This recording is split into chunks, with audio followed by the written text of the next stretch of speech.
Hello everyone, welcome to our Saturday Dhamma session.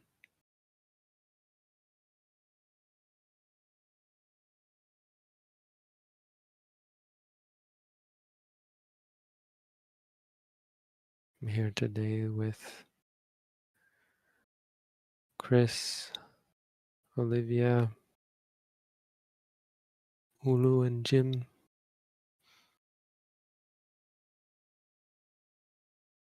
Here to talk about the Dhamma, answer questions about the Dhamma, practice the Dhamma.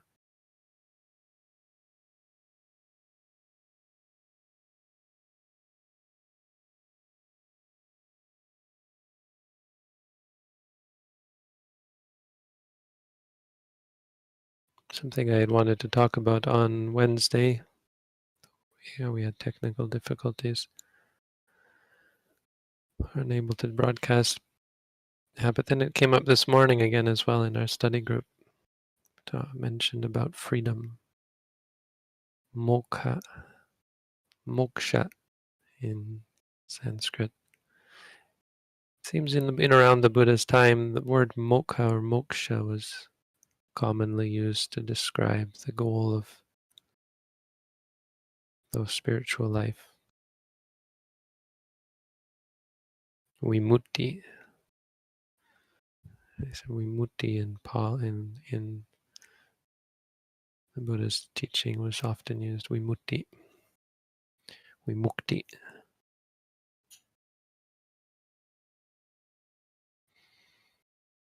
Freedom plays, of course, a large part in Buddhism. It's an interesting word. It's an interesting idea, concept.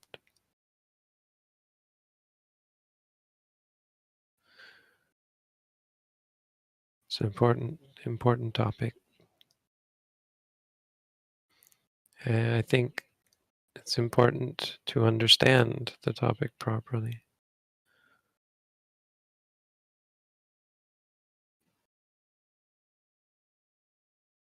We can see it's easy to misunderstand or misuse the word from a Buddhist perspective and use it in a way that is not conducive to the goal or not conducive to true freedom, not conducive to peace, happiness.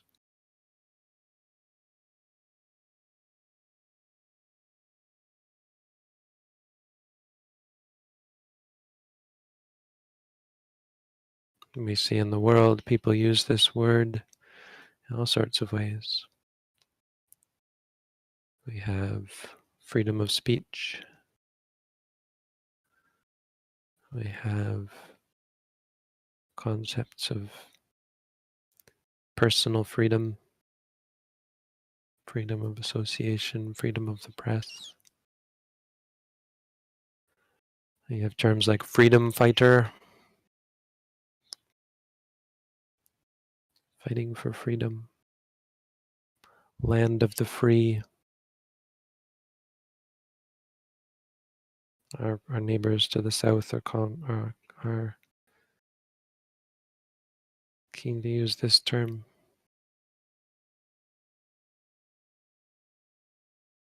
Quite often it's used in this sense of freedom to. When we say freedom of, we really mean freedom to. Freedom to do this, to do that, freedom to do whatever the heck we want.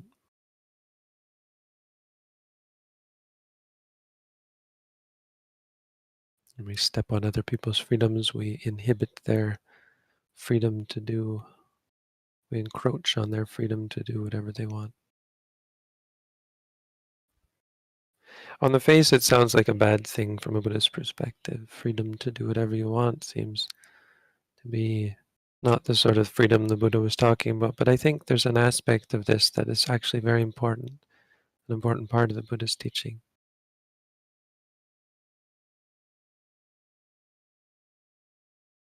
Obviously, doing whatever you want is not going to actually lead to true peace and happiness. And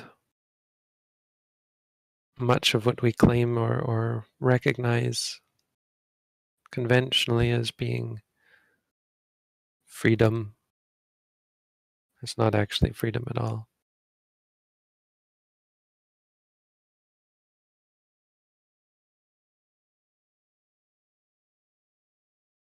Freedom to pursue whatever we desire. Well, we know how free is our pursuit of things we desire.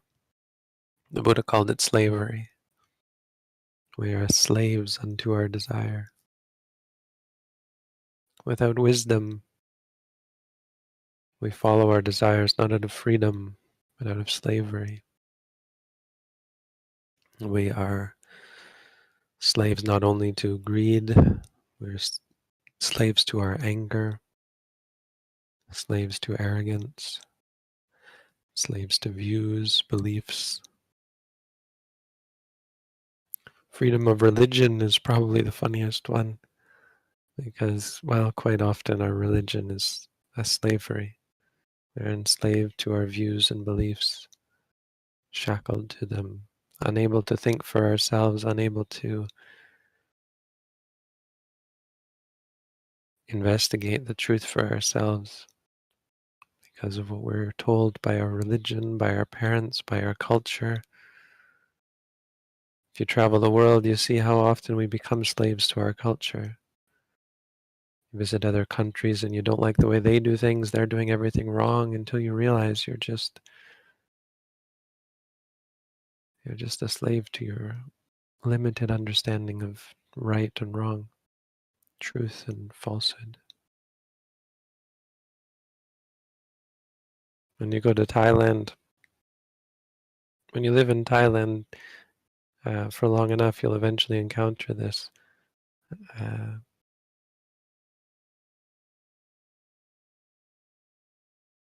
I encountered anyway. This right, this fault, this error that the rest of the world has, or the world I come from anyway. We cut vegetables and fruits. Um, I can't remember which now because I haven't cut anything in a long time. What do? We cut away. We cut with the knife away. Anyway, it sounds like such a trivial thing, but one group of people cuts with the knife away from the body, and another group cuts with the knife towards the body. I think we cut towards the body, actually. In Thailand, they would never do that, and they will yell, they will scold you for it. It's wrong. It's not. It's very trivial, but get very caught up in right and wrong. Our ideas of what is right and wrong. Anyway, we become slaves to so many things. Slaves to culture, slaves to belief, slaves to desire, slaves to aversion. One wonders whether there is actually any free will whatsoever, right? It's a question that is often asked in Buddhism, or often asked by Buddhists. It's not really something the Buddha went into. I don't think it's the right way to approach the issue. We're not really that interested in a view, anything you might come up with on the topic, because it would just be a view. Free will. There's an interesting aspect of freedom.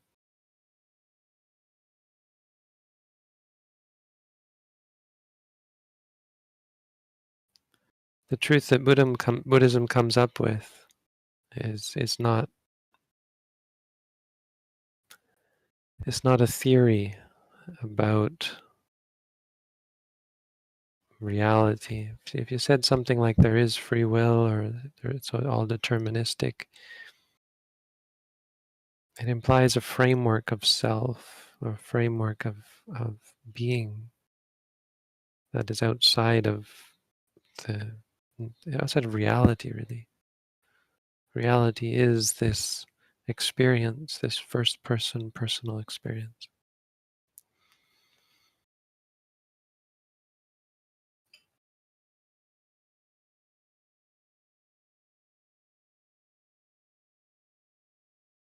And so the idea of free will doesn't really come up. It only comes up in relation to this idea of actions, of how we do things based on our desires, based on our aversions, and how clearly that's not freedom.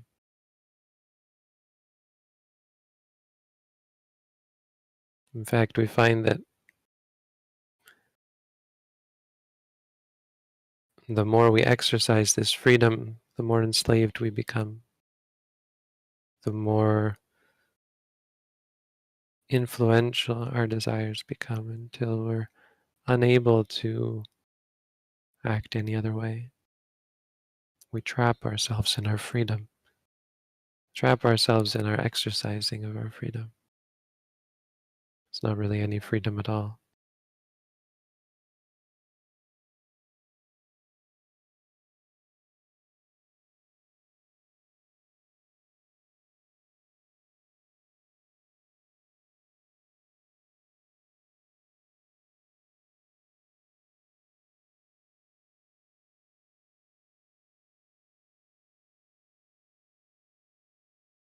But there is one way that this can be understood. This idea of freedom too should be understood as very important in Buddhism. And it's in relation to this very idea of religious view and religious belief, or cultural view and cultural belief. It's very important to understand that we do indeed have the freedom to do whatever we want. There is no God determining what is right and wrong. There is, in fact, in some sense, no such thing as right or wrong, no such thing as good or evil. We use those words rightly, but we use them conventionally. We use them practically. In an ultimate sense, it would be proper to say that there is no right or wrong, that the universe is indifferent to our acts. There is no judgment. When we talk about karma, we're not talking about some divine judgment. We're talking about cause and effect. That certain things, no matter whether we wish for them to lead us to happiness or suffering, they have the inevitable result of leading us to happiness or suffering. But we are free, completely free, without any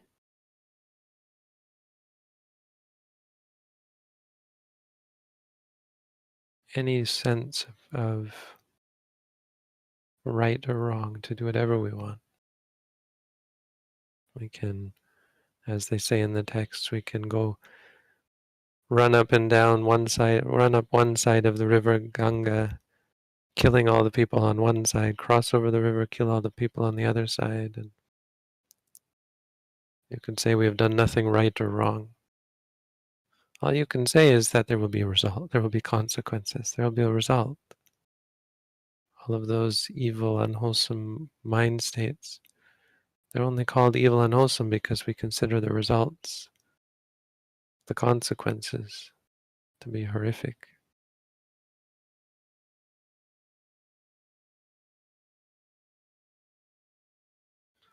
I think quite often we get the expectation that if I can do it, it means it's okay to do. We have the sense that there will be something stopping us. Sometimes it manifests in the sense of God or some divine inspiration telling us to do something. But quite often it's just a sense that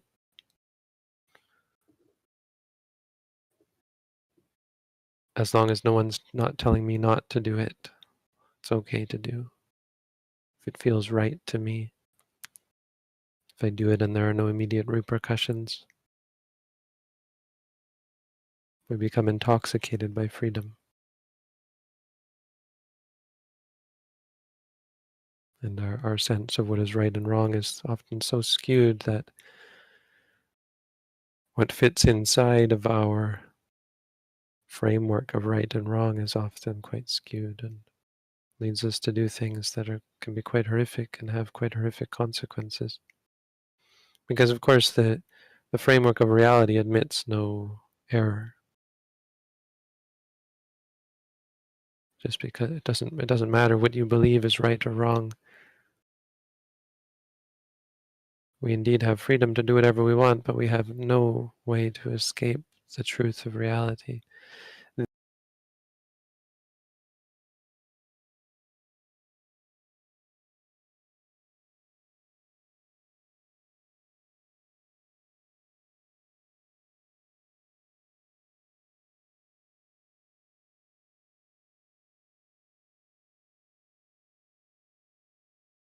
Things that cause such terrible suffering. That's inconsistent. Your acts don't have the desired result. We're not free from that framework. We're free to hurt ourselves. We're free to torture, to doom ourselves to suffering and corruption, to loss. We're free to become as evil or as good as we wish. And there's no one pushing or pulling us. That's very important from a Buddhist perspective, I think, because of the relief it gives us from any kind of false view of what's right and wrong. You don't need a view to tell you what's right or wrong. You can't depend or rely even on the Buddha's teaching. You can only rely on it as a guide, as an artificial guide. You talk about the 5 precepts, and you hear about the 5 precepts, and so you follow them. But that's not true ethics. That's not the ultimate ethics. True ethics is the abstention in the mind. True ethics comes from understanding. When you understand for yourself the inconsistency of evil, how no, this act doesn't lead to happiness, manipulating others, hurting others. It just has no positive effect. It leads to suffering, it leads to stress, it leads to sorrow, lamentation, despair. It leads to mental corruption, doesn't lead to mental strength.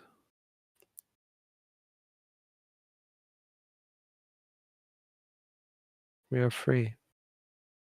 Even if you are the most evil person in the world, you are not doomed. You are never doomed. You're only destined to face the consequences of your actions, the effect of the cause, no more, no less. If you do something evil, don't feel bad or upset about it. Cultivate understanding, to understand that there will be a result to that cause. If I have done something bad in my life, don't feel like a bad or evil person. Understand that there will be an effect to that cause.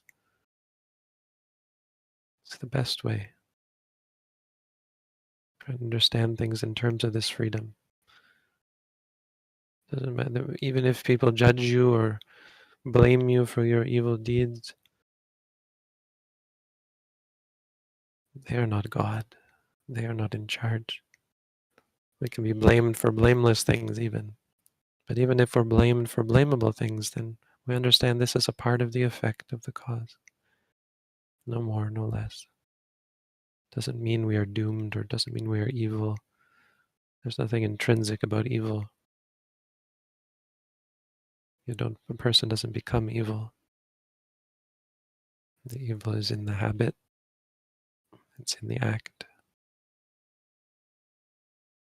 And so it's quite simply a matter of changing our habits and changing our actions, changing our behavior, changing our speech, our thoughts. No more, no less. Buddhism is in fact much more focused, of course, on the other sort of freedom, freedom from. We talk about the goal of suffering as being freedom from suffering. Or the goal of Buddhism as being freedom from suffering.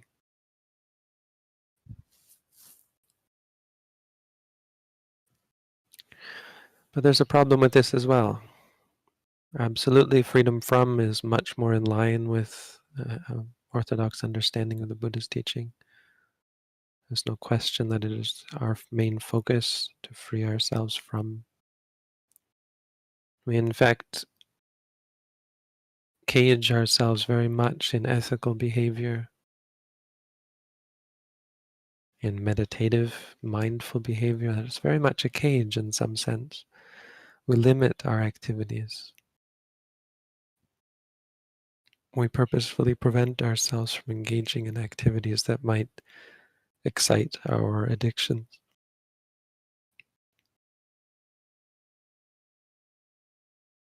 We absolutely prevent ourselves from all sorts of activities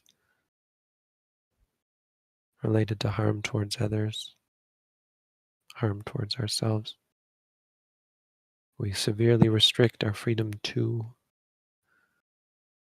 We determine that we shall not do these things, say these things, think these things. And we strive to our utmost to cage ourselves in that way. In the hope that we can cultivate, not in the hope, with the intent that we, through our devotion, through our dedication to a straight path, a pure path, that we will become free from suffering, free from defilement.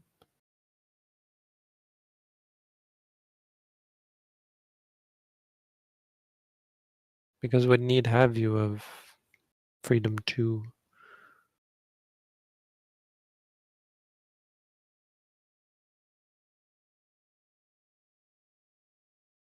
When you have no desire, when you have no wishes, no hopes, no wanting, when there's nothing lacking, what need have you to do anything besides the ordinary, unintentional, unambitious activities that go in accordance with the nature of reality, acts like eating and drinking and walking and talking, standing, sitting, lying, simple acts that require no special free will. What need have you of anything beyond those? Simply being. The freedom too becomes pretty meaningless in the end.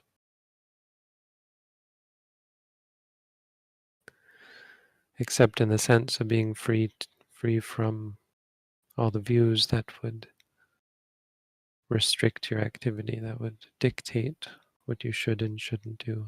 An enlightened one is free in their activities, in their actions. They're free to come and go as they please because they have nothing weighing them down, no desires dictating their activities. They may seem very much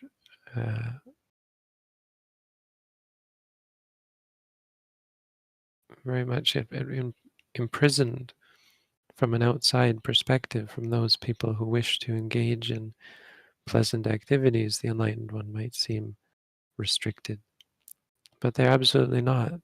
It's quite the opposite. They have no master, no desires to boss them around, no views to boss them around, or culture or religion.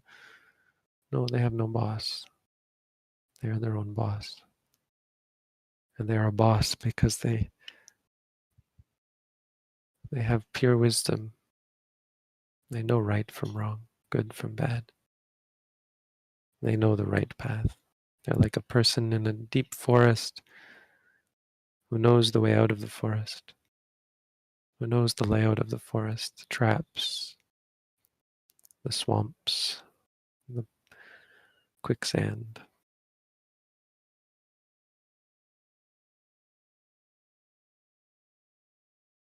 They are not subject to the traps.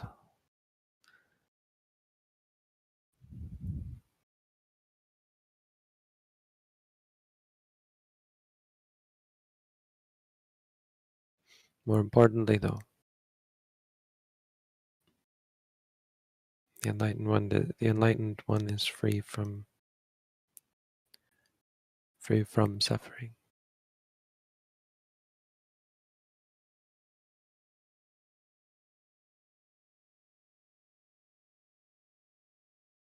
free from defilement.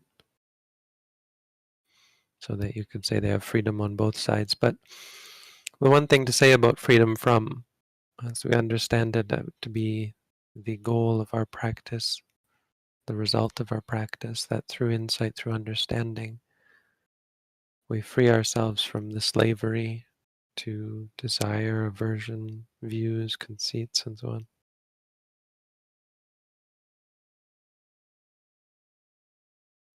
The danger is that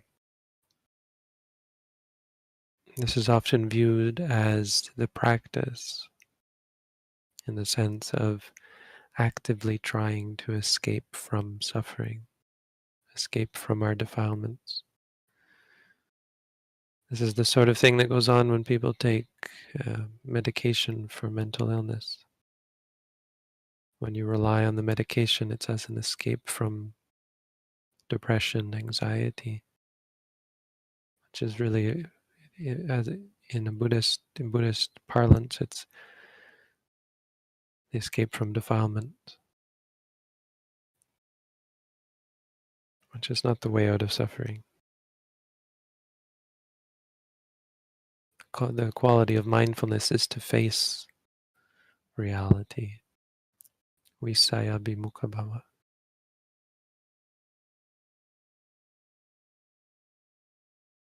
And we face our experiences, we face our defilements, and we acknowledge them. We observe them, we examine them, we understand them, and we observe our suffering. And often our practice in ordinary life is to escape suffering. We wouldn't engage so much in the pursuit of pleasure if we didn't suffer so much.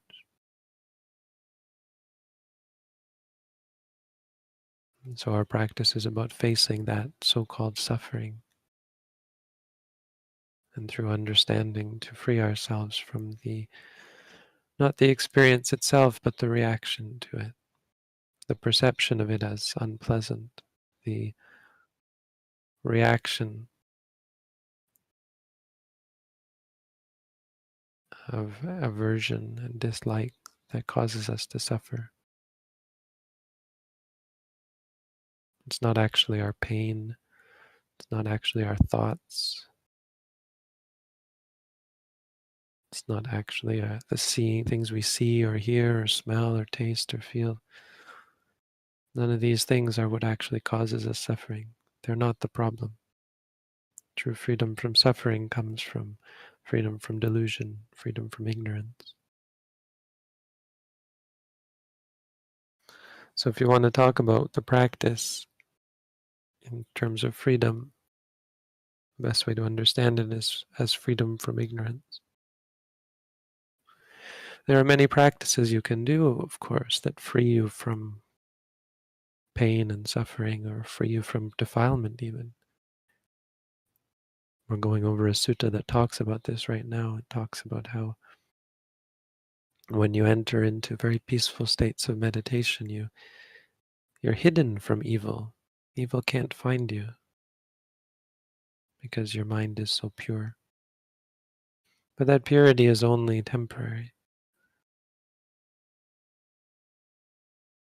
And those meditations are not the ultimate end in freedom from suffering. Until you come to an understanding,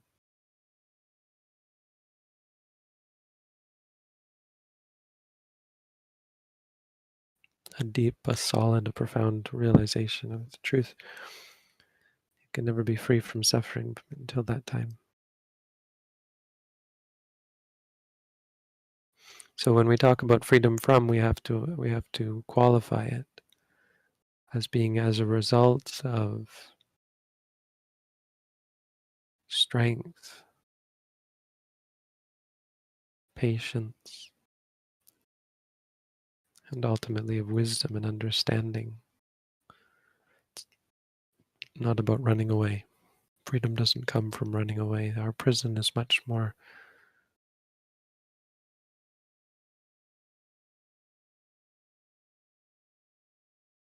fundamental than that.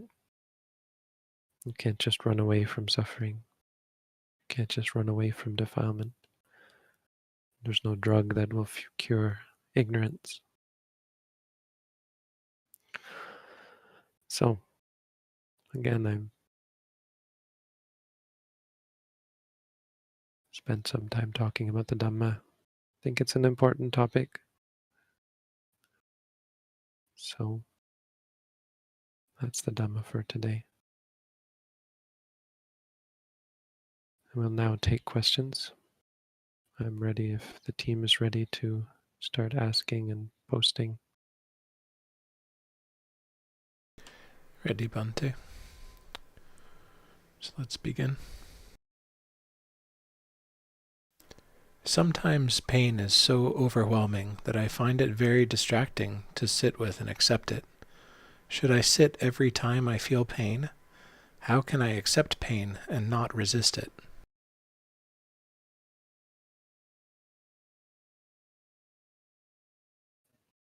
So there's not just the pain.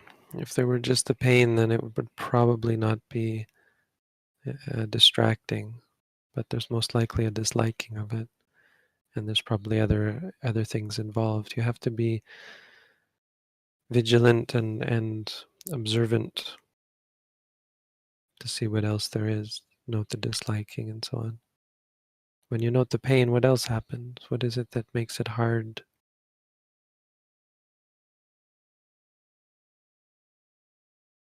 In the beginning, it's just overwhelming. You can in the beginning, certainly you can move, switch your position, that sort of thing. Just try and be mindful. Eventually, you're going to be able to sit with the pain and note it, and note the disliking of it, or worry, or whatever might come in the mind.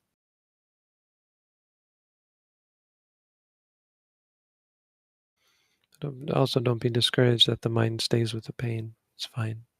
Pain is a valid object of meditation.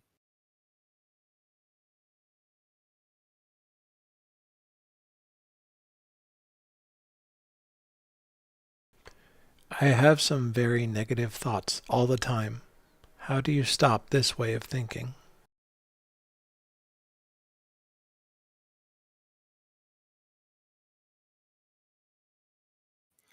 You can't. That's really the problem. Is that you're a slave unto it.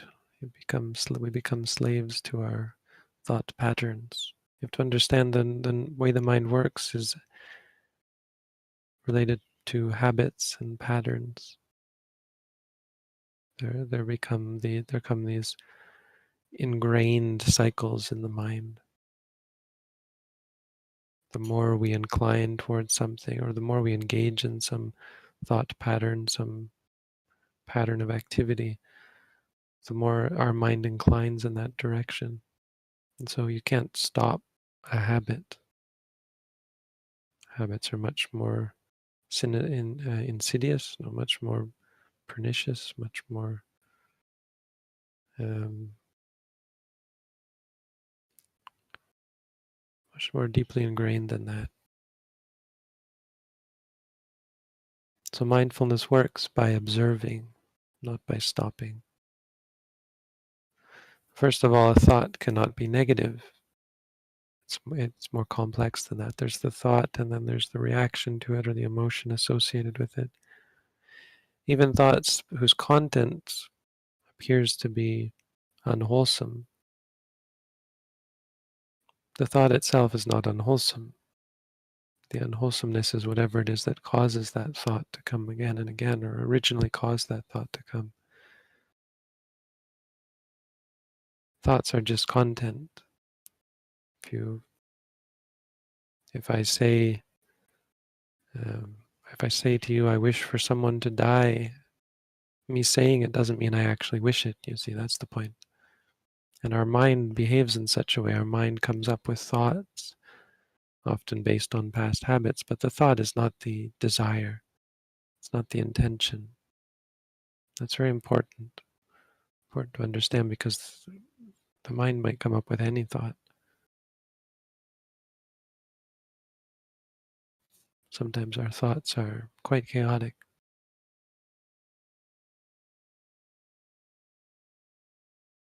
But even the emotions, even the negative, unwholesome emotions, we can't just stop.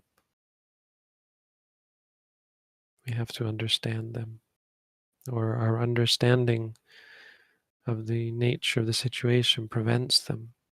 Eventually, you don't even have to understand them because they won't come up.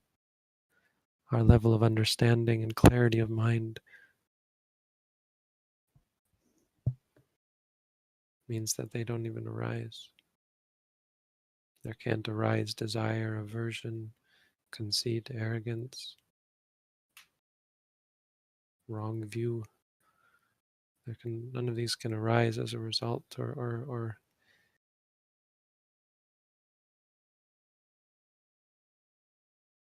in the sequence following mindfulness, because mindfulness is a clarity.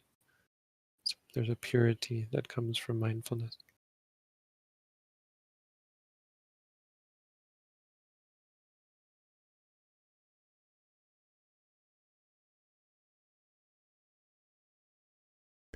Should I label the lasting sensations like subtle vibrations or heartbeats, or is it enough just to be aware of them?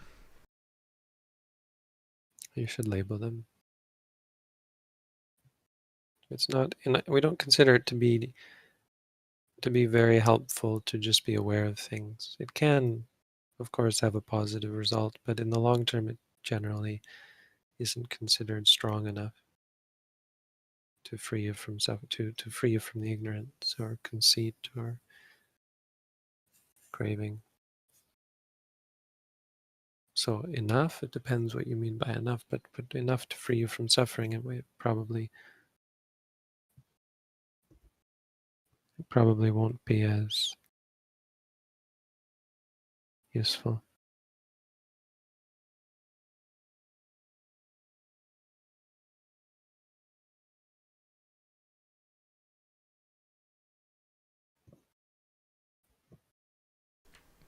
How should we deal with clinging to expectations about a meditation session?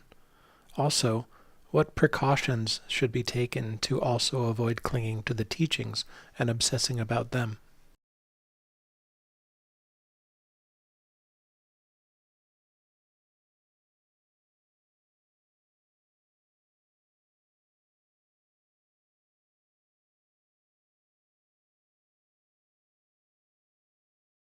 Well, there's no special practice that needs to be done. It's just the same practice as with anything else. What I would say about that is, don't create some kind of idea like clinging to the teachings, it being an issue.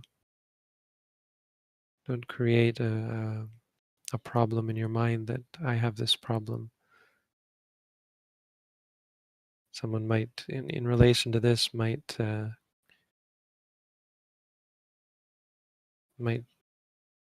create the view in their mind that this is a bad thing, and so as a result they try to actively pursue a non-clinging to the teachings. For example, like a person might say, I'm not going to adhere strictly to the teachings because that would be clinging to them, for example.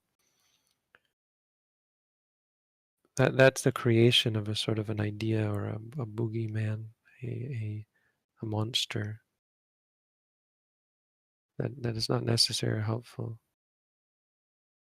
You try and deal with experiences as they come up without any real reference to some kind of idea of what they might be. So what I mean is, if there is an expectation, that moment of expectation, whatever it is for, it doesn't matter whether it's for results in the practice, expectations in your worldly life, that sort of thing. It's still expecting, and you would just say expecting, or if you're hoping or wishing or that sort of thing. So as a result, you don't have to take any precautions. We deal with things as they come. We learn about things as they arise. That's our practice. So whatever comes, whatever kind of expectation, just try and deal with it as it comes.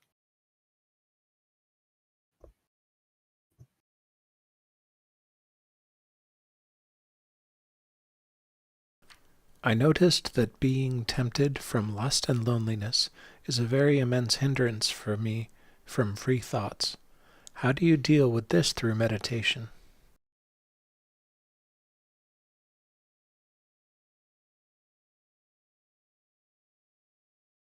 But you cultivate thoughts about it. You cultivate the freedom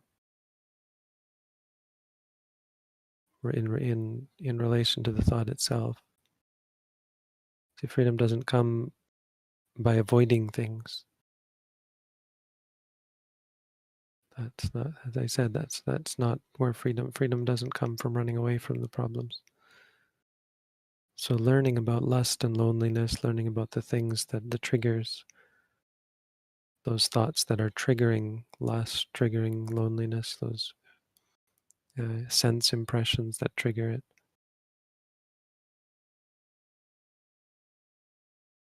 Studying them, observing them. I don't know if you've read our booklet on how to meditate, but that would be the sort of practical answer. Try to practice those things.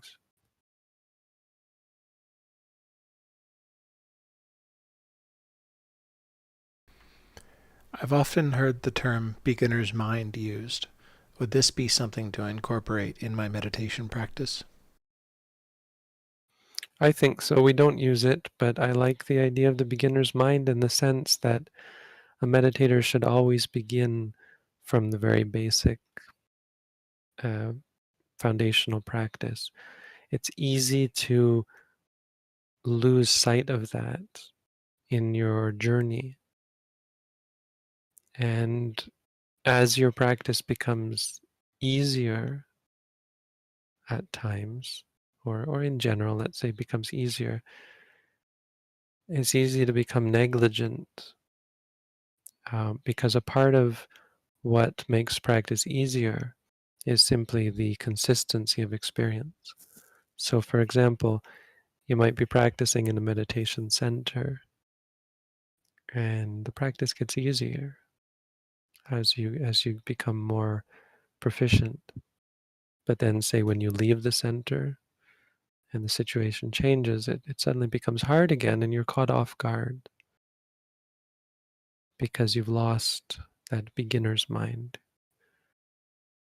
You've become complacent. Another way it happens is in the meditation course when something new comes up, or when some uh, accident occurs, or some kind of, maybe there's a sickness or an injury or a a disruption of some sort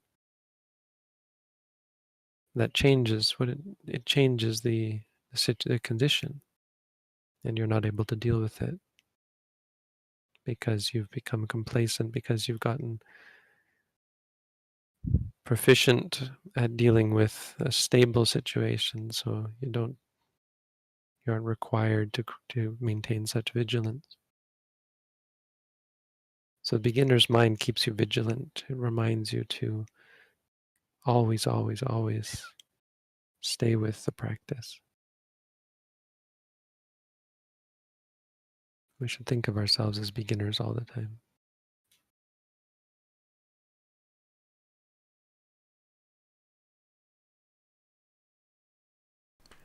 How do you find the greater pleasure in meditation that will give you reason not to go back to the sense pleasure realm? It's a good question. Sometimes that might not be a feature of your practice. For some people, practice can be quite unpleasant. And the only thing keeping them going is the wisdom and the understanding that sense pleasure is not actually leading to more happiness, to greater happiness. I mean, for many people, that's the whole point of the practice. It's a withdrawal from the craving. And so it can be quite unpleasant.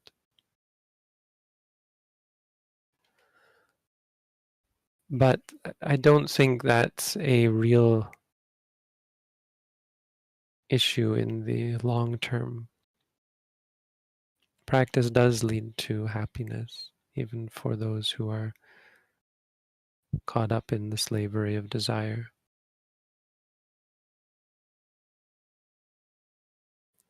A bigger issue is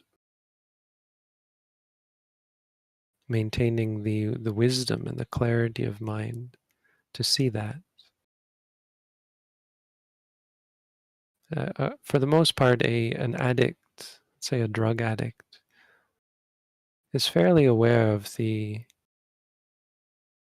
suboptimal state that they're in. I don't think it's that common for a drug addict. I read a book about this once. Drug addicts tend, I think the explanation was drug addicts tend to know that what they're doing is not leading them to happiness. They just don't have the clarity of mind. They don't have the presence of mind, the fortitude, the strength of mind to stop themselves. That's what true slavery is. So the issue is not really about finding something more pleasant. The issue is to have the clarity of mind to see that what you're doing is not actually pleasant. The pleasure that comes from sense desires is not actually happiness. So the presence of mind to appreciate and to act in accordance to that.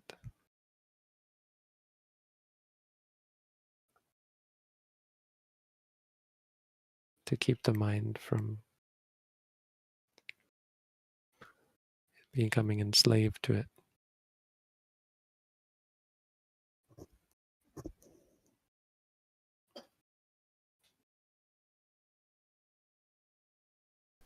How useful is feeling shame? When you lie, you should feel shame so you know that it is not the right thing to do, right? What about shame in general? Should we notice it as shame during meditation?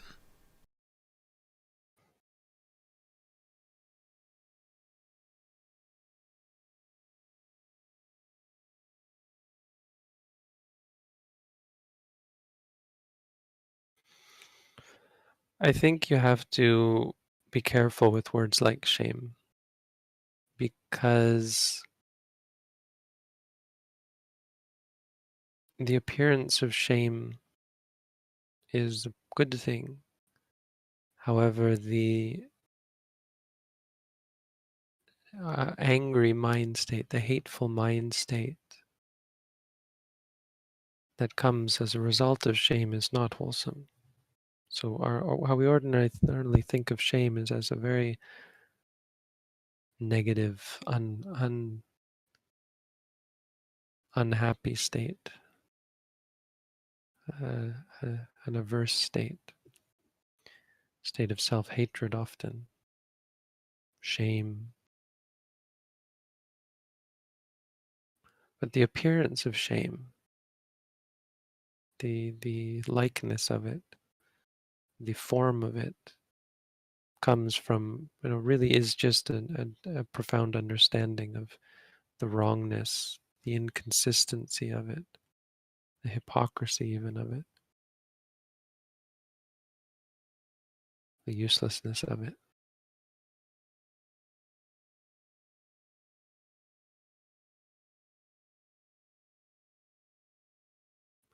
And so that's quite useful. It's quite an important part of the practice to have what appears to be shame or what we might call shame. But you have to free it or dissociate it from the aversion. If you dislike something, if you're sad about something you've done, or feel guilty about something you've done, right? What we call feeling guilty is really this aversion. You have to be very mindful of that as well. It's not really useful. And as I said before, the real result, the real practice, proper response to unwholesomeness is to understand it as being unwholesome. You recoil not from aversion, but from understanding. So the mind has simply no inclination towards activities that are unwholesome because of the wisdom.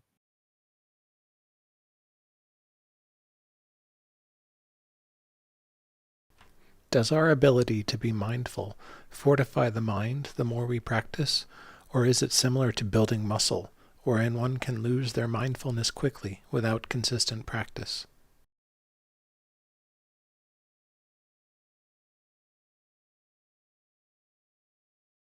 It does fortify the mind.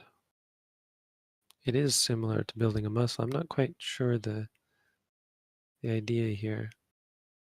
When you build a muscle, you don't lose your muscle quickly. You will lose it if you don't practice it, but not quickly. If you practice quite a bit, it becomes habitual, and like a muscle, it lasts for some time. No, muscle doesn't quickly go away just when you stop exercising.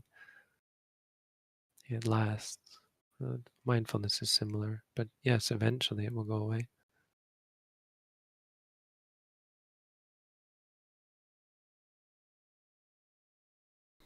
At what point in the meditation practice can the study of text become useful?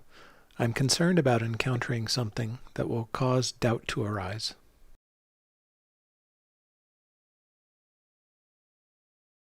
Try and keep it proportionate to your practice. I wouldn't say it's necessary to ask at what point or to find a point whereat you should start studying. The study should be in proportion to your practice. I'm not sure what the proper proportion. I want to say something like 2 to 1 or something, but I'm not sure how you'd measure that. I think let your practice decide what is proportionate. Don't completely remove yourself from the theory and the study. Just make sure that it's not disproportionate to your practice. If you stay in that, with that, you shouldn't run into trouble. Also, I guess I would say make sure you're studying things that are related to your practice. So there are many different teachers teaching many different things, and if your practice is not related to the teaching, it can be quite disturbing and cause for great doubt when you're not sure whether to follow the teaching or the practice.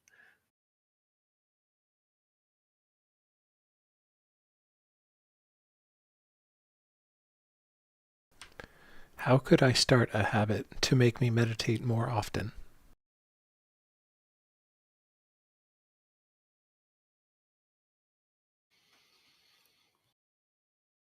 So habits don't start as habits, right? And the answer here is quite simple. You just start practicing. It's a curious question because there's no special magic that's going to start a habit. Just practice starts a habit. So maybe the answer would be to practice a little more or a little more consistently.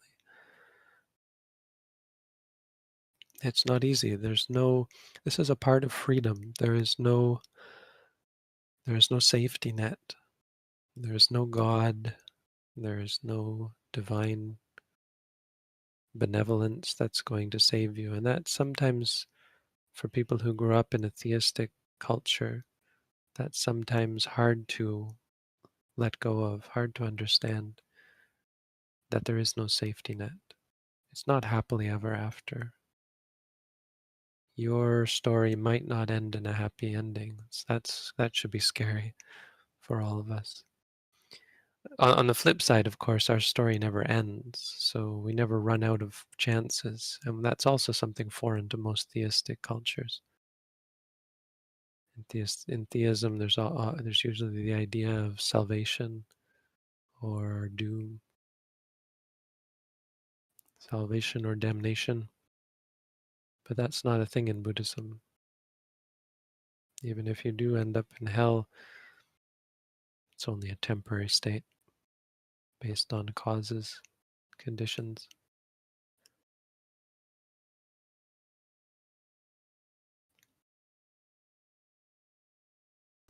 How does one deal with parents that are manipulative? I do sometimes have empathy for them, even though they hurt me, but I feel like the more they are involved in my life, the more suffering. Mm-hmm. Well, a couple of things. Absolutely, you should try to limit your interaction with problematic individuals. You shouldn't associate with people for the reason of them being our family or friends or whatever, if associating with them causes more suffering. But that's more in relation to the evil that that they cultivate and the evil that we cultivate when we're around them. It's not actually because of how unpleasant it is. Like say someone had, that's for a silly example, say someone had very strong body odor. We would say, oh, I should not associate with that person because there's a lot of suffering being near them, but that's not a valid reason. Because of course body odor doesn't make you suffer.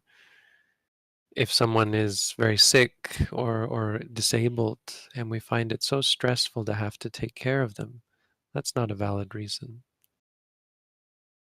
because it's not the taking care of them that causes them suffering. So what I mean to say is quite often it's just a change of our own attitude, and really ultimately that's the answer. You don't need to remove yourself. The only reason for saying it's proper to remove yourself from situations that lead to defilement is as a practical and temporary measure due to our own weakness, our own state of being a learner. And until we've come to greater understanding, we should remove ourselves from the situation. So I think even for an enlightened being, there's a case for staying at a distance to people who encourage you to engage in, or people whose engagement with you is unwholesome in the sense that they might try to hurt you. I mean, it's not good for them to be able to do that. So keeping yourself at arm's length can be a good thing. But simply because it causes you suffering is ultimately not a great reason. But just the right thing to do is ultimately the reason. But a big part of our practice is going to be coming to terms with our reactions to things and understanding that it's those reactions and that hurt us and not other people, that others can't hurt you.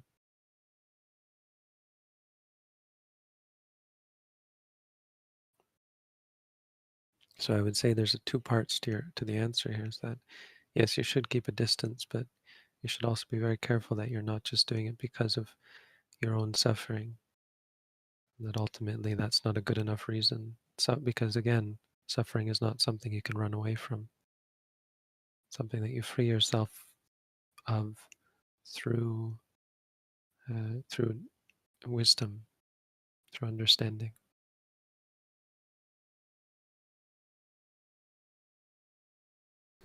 I can't maintain my concentration for more than 5 minutes while meditating.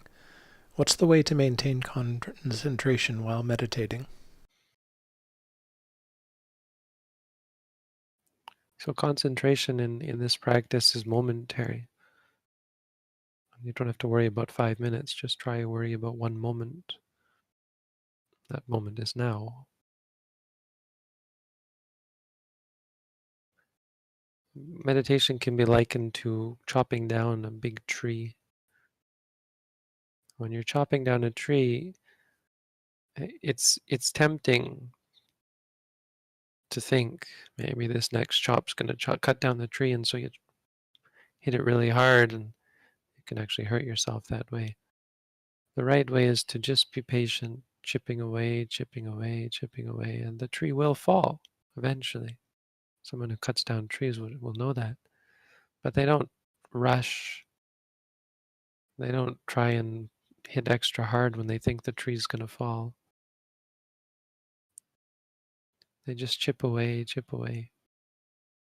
So how that relates to your question, what I mean is don't worry so much about the times when you're not mindful, when you're distracted. Focus on the times when you catch yourself and use those moments to cultivate mindfulness when you are aware. Right now, you're sitting here listening to me. When you're aware of that, when you have the presence of mind to be present with that, try and apply mindfulness right then and there. Don't be so focused on the past or the future, you'll never get anywhere that way. You'll never be in the present. When you say, I wasn't focused, or I was only focused this long, or I got distracted there, you're in the past. You're not focused on what's happening now. And if you keep doing that, you'll never be present. You'll never be mindful.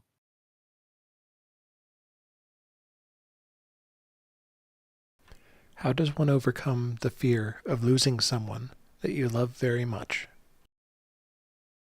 Well, mindfulness is a very good solution. I don't know if you've read our booklet on how to meditate. If you're interested, that might be a great thing. And if you're really interested, you could take our at-home meditation course. That's a good way to learn how to meditate. It's all free. We don't charge for anything, so don't be afraid there.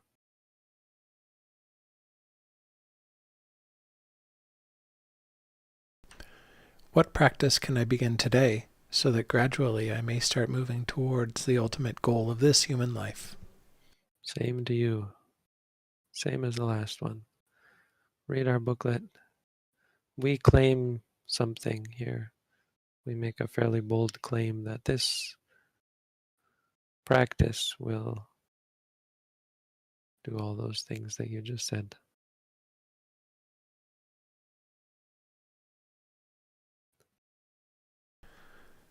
Okay, Bhante, the questions have come to an end and we've Great. reached past the hour. Okay, thank you. And thank you for keeping time. I believe there's a. Do you have an announcement, or Olivia has an announcement? This is something fairly new, if it's actually going to happen. And I want to sort of preface it by saying that we don't have any ulterior motives, or this isn't a norm for us, and we certainly aren't dedicated to fundraising. But we have decided to fundraise, and hopefully the reasons why we fundraise can, or if you want me, should I explain why we fundraise? I've invited volunteer Olivia into the channel. She can explain why we're doing this. Sure. So to everyone.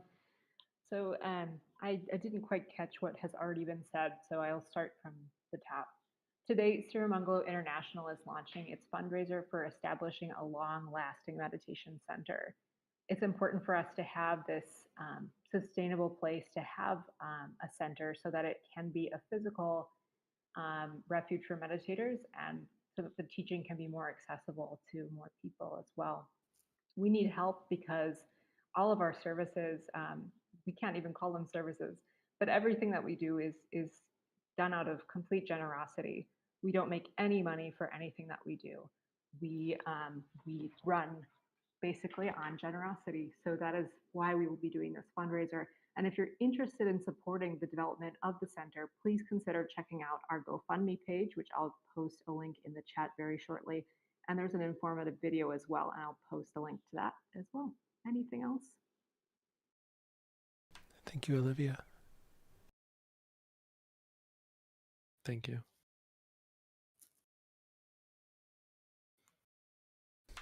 Thank you, Bhante. We won't make a habit of doing this, everyone, so please don't think that we're doing this all just so that we can catch you at the end and encourage you to give us money or something.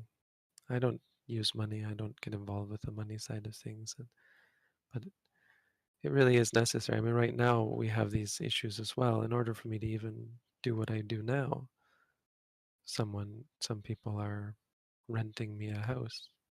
So it's the same idea. It's not like there's anything new here. It's just this isn't really sustainable. There's no long term with renting an overpriced house. It's a much more reasonable, I think, solution to work towards something that eventually does create what they call equity. I mean, these are all worldly terms, but important for any organization. And we do have an organization. Organizations have certain requirements, and we need a base of operations just to have these talks, just to have all of what we do. And of course, from my perspective, and I think all of us, as Olivia said, to have courses. These sessions on YouTube are not the core of what we do. The core of what we do is at-home courses, in-house courses, when we can get back to the state of being able to host meditators here, to actually be able to lead people through this. We really need a place to do that, and a long-term location would be really, I think, the best solution. We've sort of agreed on that. So thank you everyone for working towards that goal. But no expectations. We'll just take it as it comes. Thank you all for coming. Thank you all for your interest and your practice. I wish you all a good day. May we all find peace, happiness, and freedom from suffering. Sadhu. Did you have something else to say, Chris? I only wish to thank you for letting us use this space to promote that fundraising effort. Thank you, Bhante. Thank you all.